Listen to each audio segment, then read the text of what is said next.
নমস্কার দর্শক বন্ধুরা, রেড স্পোর্টস বাংলা আপনাদের সবাইকে স্বাগত। এই মুহূর্তে আমি আছি সল্ট লেকের ট্রেনিং গ্রাউন্ডের সামনে। কিছুক্ষণ আগেই মোহনবাগান তাদের অনুশীলন শেষ করলো এবং মোহনবাগান সমর্থকদের জন্য যেটা সবথেকে বড় স্বস্তির খবর সেটা হলো অ্যালবার্টো রড্রিগেজ কিন্তু ফিট হয়ে গেছে এবং আজকে তাকে দেখা গেল যে অনুশীলন করতে দলের সঙ্গে এবং অ্যালবার্টো রড্রিগেজকে ধরেই কিন্তু ঘুঁটি সাজাচ্ছে পাঞ্জাব এফসি ম্যাচের কোচ মলিনা। কারণ আপনারা জানেন যে 5 তারিখে অর্থাৎ বুধবার পাঞ্জাব এফসির সঙ্গে গুরুত্বপূর্ণ ম্যাচ মোহনবাগান সুপার জায়েন্টে, এবং যেভাবে অশ্বমেধের ঘোড়ার মতন ছুটছে মলিনার দল, তাতে কিন্তু আশা করাই যায় যে পাঞ্জাবের বিরুদ্ধে জয় দিয়ে কিন্তু আরও লিগ শিল্ড জয়ের আরও এক ধাপ এগিয়ে যাবে। তবে ডেফিনেটলি পাশাপাশি কিন্তু বেশ কিছু কাট সমস্যা আছে, যেমন টম অলড্রেডকে এই ম্যাচে পাবে না, সেই সঙ্গে আপুইয়াকেও এই ম্যাচে পাবে না। তবে অ্যালবার্টো রড্রিগেজ কিন্তু টম অলড্রেডের যে অ্যাবসেন্সটা সেটা কিন্তু ভরাট করে দেবে, কেননা ডেফিনেটলি আপনারা জানেন যে এই দুই বিদেশি ডিফেন্ডার কিন্তু মোহনবাগানের সাফল্যের অন্যতম কাণ্ডারি। তবে আপুইয়ার জায়গায় কে হবে সেটা কিন্তু আজকে যেটা অনুশীলনে যেটা জানা গেল সেটা হলো যে দীপক টাংরি এবং অভিষেক সূর্যবংশীকে ঘুরিয়ে ফিরিয়ে খেলালেন মলিনা, এবং দুজনকেই তৈরি রাখলেন আপুইয়ার জায়গায়। এদের দুজনের মধ্যেই কাউকে একটা খেলতে দেখা যাবে পাঞ্জাব এফসির বিরুদ্ধে।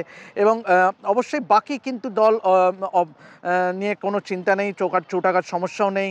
তবে ডেফিনেটলি টম অলড্রেড এবং আপুইয়ার না থাকাটা কিন্তু একটা সেটব্যাক তো বটেই। তবে ডেফিনেটলি অ্যালবার্টো রড্রিগেজের সুস্থ হয়ে ফেরাটা কিন্তু একটা স্বস্তি দেবেই হোসে মলিনাকে। পাশাপাশি আপুইয়ার জায়গায় হয় দীপক টাংরি নাহলে অভিষেক সূর্যবংশীকে খেলানো হতে পারে, অন্তত অনুশীলন দেখে যা বোঝা গেল।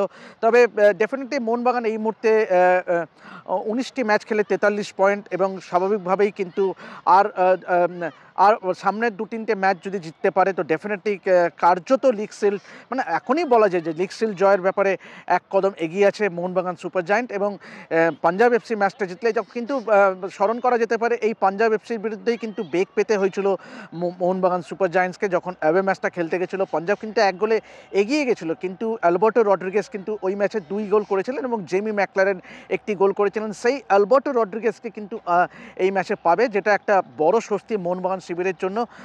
পাশাপাশি আপনারা সবাই জানেন যে এই মুহূর্তে মোহনবাগানকে পেছন থেকে ধাওয়া করছে দুটি দল, সেটা হলো জামশেদপুর এফসি যাদের 34 পয়েন্ট 18 ম্যাচ খেলে, এবং এফসি গোয়া যাদের পয়েন্ট 33 সমসংখ্যক ম্যাচ খেলে। তবে ডেফিনেটলি মোহনবাগান যদি এই ম্যাচটা জিতে থাকতে পারে তো ডেফিনেটলি নির্দ্বিধায় বলা যায় যে অনেকটাই এগিয়ে যাবে লিগ শিল্ড জয়ের ক্ষেত্রে।